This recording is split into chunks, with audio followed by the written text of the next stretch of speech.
तेरे दर पर मेरे अल्लाह, सर मेरा झुका है तेरे दर पर मेरे अल्लाह। আমাদের প্রিয় নবীর বাবা উনার জন্মের আগেই দুনিয়া থেকে বিদায় নিয়ে গেছেন। আমাদের নবীজি এতিম অবস্থায় দুনিয়ায় তশরিফ আনেন। আমাদের নবীজির বয়স যখন 6 বছর, তখন আবওয়া নামক স্থানে মরুভূমিতে মা আমেনার শরীর অসুস্থ হয়ে গেল। তিনি এমন অসুস্থতা বোধ করতে লাগলেন, সৈয়দা আমেনা বুঝতে পারলেন যে এটা উনার শেষ মুহূর্ত। সৈয়দা আমেনা নিজের মাসুম সন্তানের মাথায় হাত রেখে কান্না জড়িত কণ্ঠে বলতে লাগলেন, বেটা, দুনিয়ার সকল নতুন জিনিস এক সময় পুরানো হবেই, এক সময় ধ্বংস হয়ে যাবে। দুনিয়ার সবকিছু একদিন ধ্বংস হবেই। আমি আজ বিদায় নিয়ে যাচ্ছি, তবে আমার আলোচনা বন্ধ হবে না, কেননা তোমার মতো একজন ফুটন্ত গোলাপ আমি রেখে যাচ্ছি। এটাই ছিল সৈয়দা আমেনার আখেরি বাক্য। এরপর উনি শেষ নিঃশ্বাস ত্যাগ করলেন। আমাদের হুজুর মাকে বলছেন, মা কথা বলো, কিন্তু পরে বুঝতে পারলেন মা এই দুনিয়ায় আর বেঁচে নেই। অবশেষে সেখানেই নবী করিম সাল্লাল্লাহু আলাইহি সাল্লাম তার মাকে দাফন করে উম্মে আইমনের সাথে সওয়ারিতে বসে চলে আসলেন। উম্মে আইমন আমাদের নবীজিকে হযরত আব্দুল মুত্তালিবের হাতে তুলে দিলেন। হযরত আব্দুল মুত্তালিব হুজুরকে বুকের সাথে জড়িয়ে ধরে খুব কান্না করলেন। উম্মে আইমনকে বললেন, আমার এই সন্তানের তুমি ভালোভাবে খেয়াল রাখবে।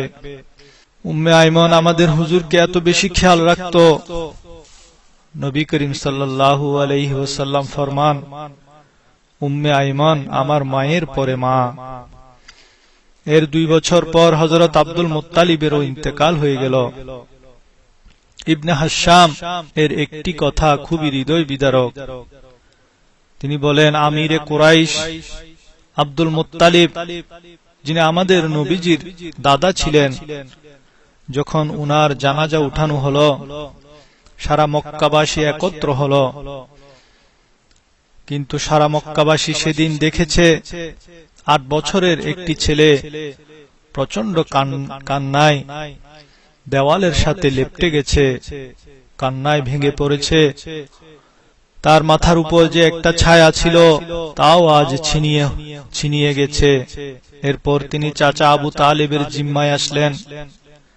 এরপর এমন একটা সময় আসলো যে সে চাচাও দুনিয়া থেকে চলে গেল, এবং সেই বছরই আমাদের নবীজির আহলিয়া মা খাদিজাতুল কুবরাও ইন্তেকাল করে গেছেন। সেই বছরের নাম রাখা হয়েছে আমুল খুজুন বা দুঃখের বছর। আহলে মক্কা পেয়ারা নবীর সাথে যে ব্যবহার করেছেন, দুনিয়ার মানুষের কাছে তা গোপন নাই। তারা পাথর মেরেছে, গর্ত করে রেখেছে আমার নবীর চলার পথে। আমার নবী যখন সিজদারত ছিলেন, উটের নাড়ি বুড়ি উনার কাঁধের উপর তুলে দিয়েছে, রাস্তায় কাঁটা বিছিয়ে দিয়েছে, বস্তির ময়লা আবর্জনা জমা করে নবীজির ঘরের সামনে রেখে এসেছে। সারা মক্কাবাসী মিলে এটা কোন ধরনের শাস্তি দিচ্ছিল আমাদের দয়াল নবীকে? কিসের শাস্তি দিয়ে যাচ্ছিল আমাদের হুজুরকে? এরপর আমাদের হুজুর তায়েফ সফর করলেন। ভাবলেন হয়তো তায়েফবাসী আমার কথা মেনে নিবে, কিন্তু তারাও যে আচরণ করেছে তা ইতিহাসের একটা কষ্টদায়ক অধ্যায়। সারা তায়েফবাসীর ছেলেদের হাতে পাথর দিয়ে বলে দিল, হুজুর যে রাস্তা দিয়ে যায় তাকে দেখলেই তোমরা পাথর মারতে থাকো। তারা আমার হুজুরের পায়ের মধ্যে পাথর মারত। হুজুর পাথরের আঘাতে ব্যথায় বসে যেতেন। 2 গুন্ডা এসে হুজুরকে টেনে দাঁড় করিয়ে দিতেন, আবার সবাই পাথর মারত। রক্তে আমার হুজুরের পায়ের জুতা ভর্তি হয়ে গেল। তখন আযাবের ফেরেশতারা হুজুরের কাছে আসলো, আরজ করলো, হুজুর আপনি যদি অনুমতি দেন আমরা এই তায়েফের মানুষকে দুই পাহাড়ের মাঝে পিষে দিতে পারি, আসমান থেকে পাথর নিক্ষেপ করতে পারি, যারা আপনাকে কষ্ট দিয়েছে। সাথী সাহাবারা অনুরোধ করল, হুজুর এদের জন্য বদদোয়া করুন, এরা অনেক বড় জুলুম করেছে, ফেরেশতারা যেন তাদেরকে পাহাড়ের চাপায় পিষে ফেলে দেয়। সাথে সাথে হুজুর হাত উঠালেন।